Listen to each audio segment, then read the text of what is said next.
सीतापुर में नाबालिग लड़कियों के साथ हुए सामूहिक दुष्कर्म मामले को लेकर विधायक रामकुमार टोपो ने प्रेस वार्ता कर बड़ा बयान दिया। विधायक ने कहा कि इस घटना में शामिल आरोपियों के खिलाफ कठोर कार्रवाई की जाएगी और किसी भी दोषी को बख्शा नहीं जाएगा। दरअसल कुछ दिन पहले शादी समारोह से लौट रही दो नाबालिग लड़कियों के साथ आधा दर्जन से अधिक युवकों द्वारा सामूहिक दुष्कर्म किए जाने का मामला सामने आया। परिजनों ने पुलिस पर देरी से प्राथमिकी दर्ज करने का आरोप लगाया था। वहीं सीतापुर में हुई पहली चिकित्सीय जांच में दुष्कर्म की पुष्टि नहीं होने की बात सामने आई थी, जिसके बाद अंबिकापुर मेडिकल कॉलेज में दोबारा जांच करवाई गई।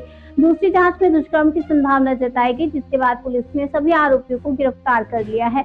विधायक रामकुमार टोपो ने इस घटना को बेहद दुखद बताते हुए कहा कि भाजपा सरकार में अपराधियों पर सख्त कार्रवाई की जाएगी। उन्होंने कांग्रेस की जांच टीम को लेकर भी बयान दिया और कहा कि यदि वह उस समय क्षेत्र में मौजूद होते तो टीम का स्वागत करते। विधायक ने विपक्ष पर भी निशाना साधते हुए कहा कि पूर्व में हुई घटनाओं पर कांग्रेस नेताओं ने चुप्पी साध रखी है। साथ ही उन्होंने क्षेत्र में असामाजिक तत्वों और शांति भंग करने वालों को कड़ी चेतावनी देते हुए कहा कि कानून व्यवस्था बनाए रखने के लिए सख्त कदम उठाए जाएंगे। सीतापुर में अपराध बढ़ रहा है, कांग्रेस का आरोप है, दुष्कर्म की घटना सामने आई। इसी बात को तो मैंने बहुत गहराई से कहने की कोशिश किया है कि अपराध बढ़ रहा है या अपराध सामने आ रहे हैं, दोनों में बहुत बड़ा परिभाषा का खेल है। कांग्रेस के समय में एक बहुत बड़ी घटना हुई थी इसी क्षेत्र में, आप सभी साक्ष्य हैं। घटना को किस तरीके से दबाया जाना है, ये कांग्रेस से सीखना चाहिए। अभी मैं विधायक बनने के बाद एक घटना हुई, चर्चित घटना में जिक्र नहीं करूंगा।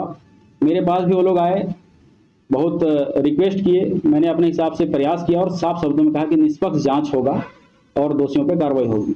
3 दिन बाद उन्होंने मुझसे ये शब्द कहा कि अगर अभी यहीं पर कांग्रेस की सरकार होती ना तो आधा घंटा लगता। मुझे इस बातों पे दुख भी होता है कि जिनको न्याय मिलना चाहिए न्याय नहीं मिलकर उस केस को दबा दिया जाता है। और आज भी मैं साफ शब्दों में आरोप लगाना चाहता हूं कि इस घटना में जिस हिसाब से नाम सामने आ रहे हैं वो कांग्रेस के बीएलओ के जुड़े हुए परिवार के हो सकते हैं, कांग्रेस परिवार के हो सकते हैं। इसलिए अंदर अंदर इस केस को दबाने की कोशिश कर रहे हैं और उस दिन भी दबाने की कोशिश करते थे। लेकिन आज स्पष्ट मैं कहना चाहता हूं कि विष्णुदेव साय जी के सरकार में अगर कोई ऐसा कृत्य करता है तो बिल्कुल नहीं दबेगा, उनके ऊपर कठोर कार्रवाई किए जाएंगे। सीतापुर की जनता को विश्वास दिलाना था।